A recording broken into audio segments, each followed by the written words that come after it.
Hey guys, and welcome to some more Star Citizen 2.6. I wanted to do a quick tips and signposting video for Star Marine, going over some little bits to hopefully make you rack up wins and kills more easily, whether you're playing whatever mode, free-for-all or capture the point or whatever. Also to understand a few bits and bobs as well that you might not necessarily understood fully first time.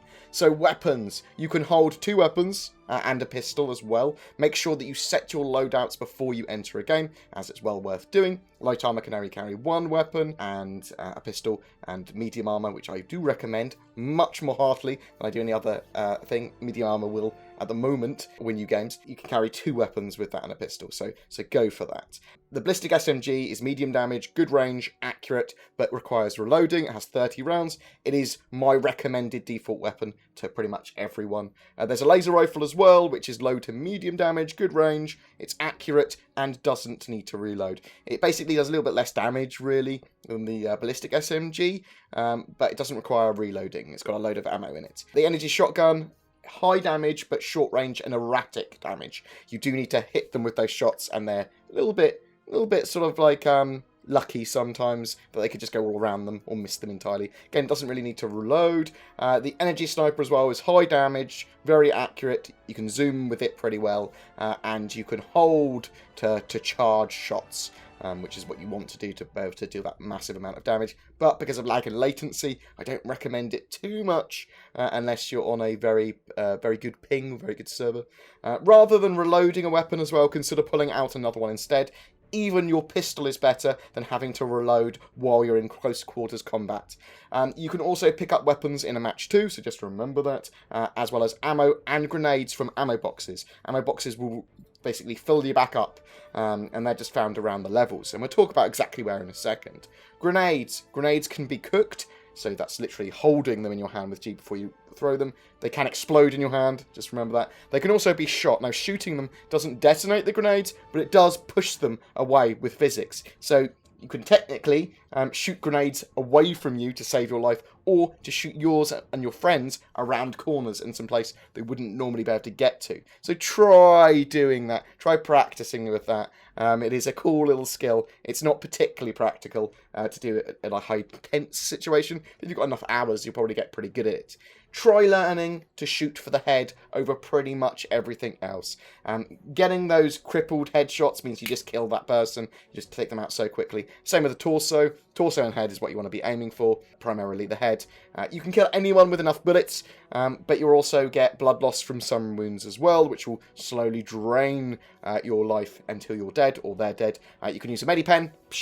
You have to get rid of that basically blood loss and to restore your crippled body parts. Aim down sights and pull down when you fire. Most guns will kick up. Get used to pulling down very slightly as you fire if you're aiming down sights, to try and get those headshots, to try and be accurate. You'll get used to it pretty quickly, and you'll keep your gun almost level by, I'm trying to think of the word, by default, by natural skill, by doing it repeatedly.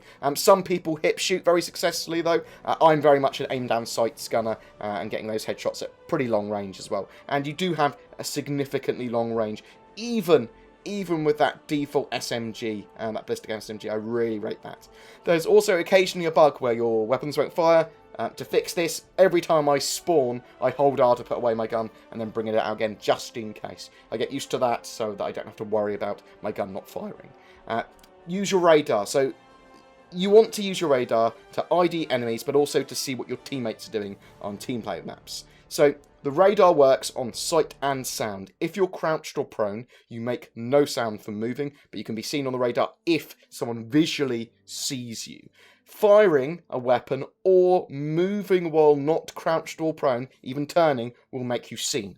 If you're, or heard at least, you've been seen on the radar. If an ally sees or hears an enemy, they will appear on your radar as well as everyone else's radar.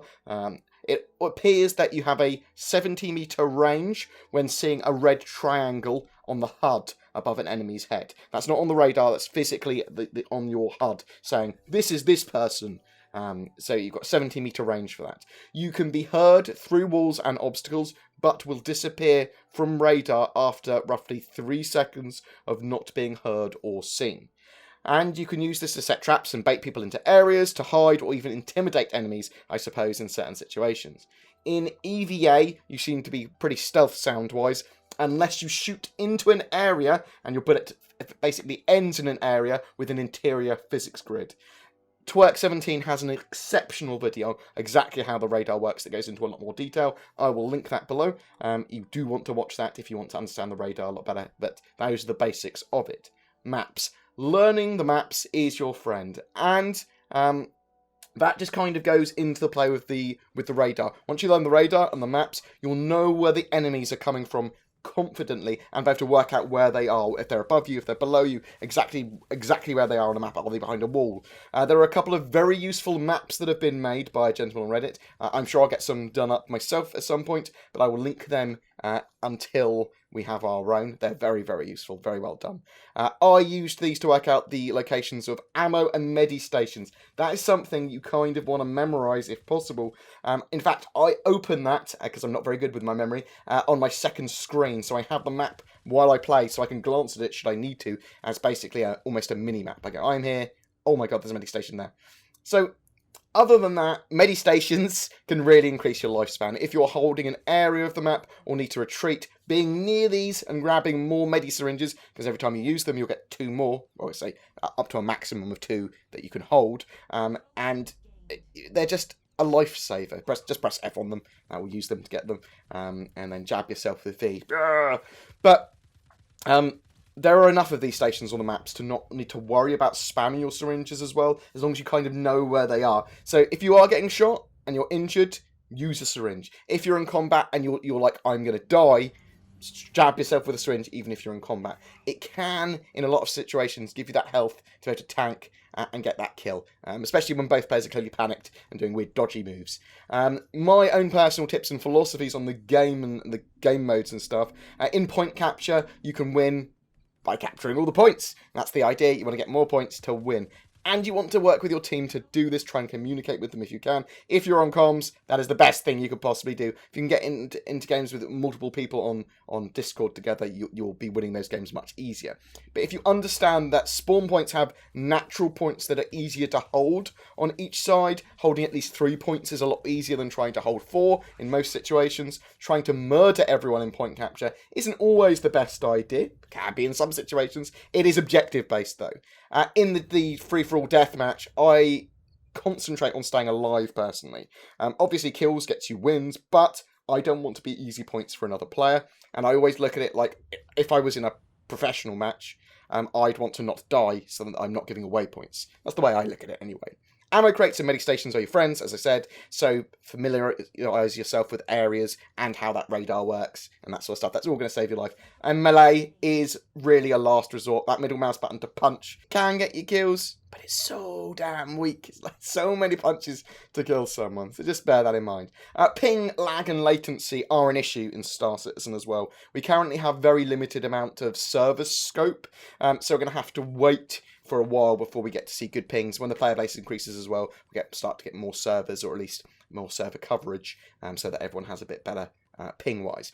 Also, they are doing a low-level network rewrite with their next patch, or next major patch, I believe. So that should be fixing a load of the issues that we have with Judder and desync and somewhat to do with latency and pings. There are also things that you can do now and in the future as well. TCP optimizers, try VPNs, so like Tunnel Bear and stuff. You might be able to get a better connection. And making sure you aren't using your connection for anything else at the same time. Literally shut down everything else in the background. There's dozens of other tweaks you can do. I have guides for Windows 10 to network optimization guides, to installing the correct drivers, to Star Citizen performance guides. I will link all of those guides in the description, or at least a page where you can get to them all. As a final kind of note with setting up stuff, actually, you want to set up your controls and mouse sensitivity. Take the time to do that. Having controls in a convenient place, exactly as ergonomic as possible, having your aim perfect to your sensitivity, that's really essential. Make the game experience as comfortable as possible. Obviously, a good mouse helps too. Actually, I want to talk about bullshittery. It's my own term for it. Of some stuff that you might see people doing. You'll be like, what? And probably will get fixed pretty quick if they do a hotfix packs. running and jumping regularly seem to give you an advantage in combat at the moment. They seem to add to lag and latency in some situations. This isn't intentional and will hopefully get fixed soon. But you'll see people jumping around like a gazelle trying to like bunny hop while they're fighting, and in a lot of situations this will make them survive getting killed as they move between areas. Pre-firing really helps at the moment. So due to some lag or whatever, just firing, but just before you know you're going to be engaging someone. So just as you're starting to go around a corner and you can see on the radar there's an enemy or whatever, or if you're ambushing them, you can see them just about to pass you and you start firing just before you see them. It seems to get you the kills so much easier. You seem to do so much damage to them before they even notice you. I think that's because you're dealing damage literally as they see you. I mean, there could be a lot of different factors there. But even firing and then aiming, as it were, so you hold the button down, don't know exactly where they are, then aim with the button held down, seems to give pretty positive results again. I don't think this is intended and is long-term, but if you die repeatedly as you go around corners and go, how did he see me so quickly? It's probably because they're pre-firing, or because latency, you know.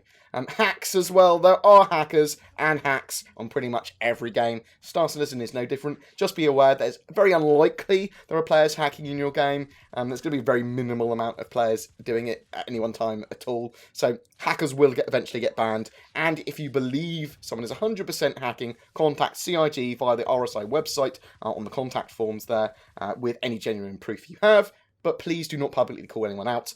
It's not particularly professional, especially if they're, you know, they don't have to be professional. It's a game. No, do what you want. No, but no, it's just not a good thing. It's not good etiquette to do. And that's kind of basically it. If you want more performance in game or more in-depth Star Citizen info and that sort of jazz, check out my Star Citizen channel. Check out Boredgamer. It's all about Star Citizen. Remember, commenting on any of my Star Citizen videos each month gives you a chance to win an Avenger Titan. So please comment. Tell me things. If you've got any other tips, if you want to see anything in particular video-wise or content-wise for Star Citizen, please just do that. Or say hi.